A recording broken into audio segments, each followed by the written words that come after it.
हो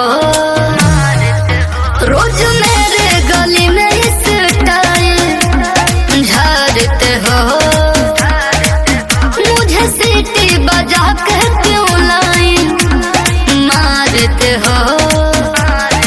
तो कोई और है मेरा पर पहुँच ना खा दो अपने लवर को धोखा दो अब मुझे भी डार्लिंग मौका दो और अपने लवर को धोखा दो मुझे भी डार्लिंग मौका दो। Dance academy YouTube channel.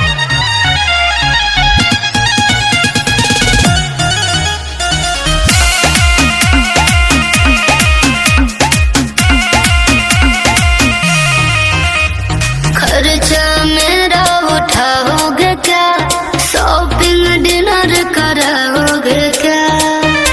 बोलो कर लोगे भूल जइबू भरवा के अपना प्यार दे देंगे हम तुमको इतना वो दिल है बाबू तुम जिसके खोखा हो अपने लवर को धोखा दो अब मुझे भी डार्लिंग मौका दो और अपने लवर को धोखा दो मुझे भी डार्लिंग मौका दो। Dance academy YouTube channel.